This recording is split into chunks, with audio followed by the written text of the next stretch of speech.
ഇനി പോകുന്നത് ആലപ്പുഴയിലേക്കാണ്.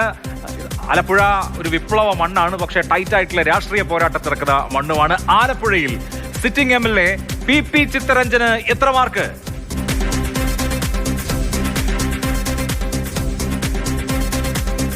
72 mark, rank 31. അമ്പലപ്പുഴയെ അപേക്ഷിച്ച് വളരെ ബെറ്റർ പെർഫോമൻസ് ആണ് ആലപ്പുഴ. തൊട്ടടുത്ത ആലപ്പുഴ നമ്മള് നെയ്യാറ്റിൻകരയും പാറശാല നമ്മൾ പറഞ്ഞില്ലേ, CK ഹരീന്ദ്രൻ വളരെ മെച്ചപ്പെട്ട പ്രവർത്തനവും കാഴ്ചവെക്കുന്നു. അത് ആൻസലിന് ദോഷം ചെയ്യുന്ന പോലെ ഒരുപക്ഷെ PP ചിത്തരഞ്ജൻ വളരെ മെച്ചപ്പെട്ട പ്രവർത്തനം ആലപ്പുഴയിൽ.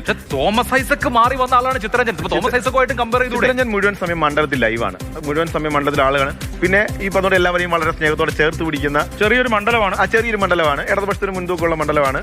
അത് ഞാൻ പറയില്ലേ, ആലപ്പുഴ നഗരസഭ രണ്ടായിട്ട് ഒരു പകുതി ഭാഗം അമ്പലപ്പുഴയിലും പകുതി ഭാഗം ആലപ്പുഴയിലുമാണ്. അപ്പം H സലാമിന് ഒരുപക്ഷെ മാർക്ക് കുറയുന്നതിന്റെ കാരണം ഇവിടെ ലൈവായിട്ട് ചിത്തരഞ്ജൻ എല്ലാ കാര്യങ്ങളും ഉണ്ട്. ചിത്തരഞ്ജന്റെ പ്രവർത്തനങ്ങൾക്ക് തന്നെ കിട്ടിയ മാർക്കാണ് 72.2. പോപ്പുലറാണ്. ഈ തോമസ് ഐസക്കിന്റെ കാര്യം പറയുമ്പോൾ തോമസ് ഐസക് അതിന് തൊട്ട് മുന്നേ ഉള്ള തെരഞ്ഞെടുപ്പിൽ ഏതാണ്ട് 10-40,000 മുകളിലുള്ള ഭൂരിപക്ഷത്തിൽ ജയിച്ചു. ചിത്തരഞ്ജൻ അതിന്റെ പകുതിയെ ഭൂരിപക്ഷം കിട്ടിയുള്ളൂ. ലാലി വിൻസെന്റ് ആയിരുന്നു സ്ഥാനാർത്ഥി. അതെ, അന്ന് അപ്പോൾ അത് KS മനോജ്. അന്ന് എറണാകുളത്ത് നിന്ന് ലാലി വിൻസെന്റ് വരുന്നു. ഒരു മത്സരം ഒരു തുടക്കത്തിൽ തന്നെ എഡ്ജ് അന്ന് ഐസക്കിന് നേടാൻ കഴിഞ്ഞിരുന്നു തെരഞ്ഞെടുപ്പിൽ. കഴിഞ്ഞ പക്ഷേ CPM തന്നെ ആലപ്പുഴയിൽ വളരെ വ്യക്തിബന്ധമുള്ള ഒരു സ്ഥാനാർത്ഥിയായിരുന്നു UDF അവതരിപ്പിച്ച KS മനോജ്. നമുക്ക് അതുകൊണ്ട് ആലപ്പുഴയിൽ ഇപ്പോഴത്തെ സ്ഥിതിവിശേഷം എന്താണെന്ന് നോക്കാം. ആലപ്പുഴയിൽ LDF-നെ സംബന്ധിച്ചൊരു അട്ടിമറിയുടെ ഭയപ്പാട് വേണ്ടതുണ്ടോ? LDF-നെ UDF അട്ടിമറിക്കുമോ? ആലപ്പുഴയുടെ പൊതു രാഷ്ട്രീയ ചിത്രം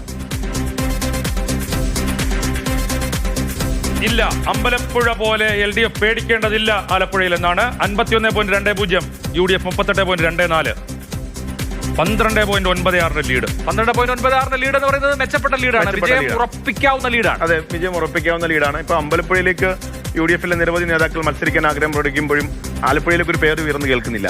ആർക്ക് മത്സരിക്കണമെന്നൊരു സ്ഥാനാർത്ഥി ചിത്രം കോൺഗ്രസ് തെളിഞ്ഞിട്ടില്ല ഇതുവരെ. സ്വാഭാവികമായിട്ടും അവിടുത്തെ പഴയ മാരാരിക്കുളം മണ്ഡലത്തിന്റെ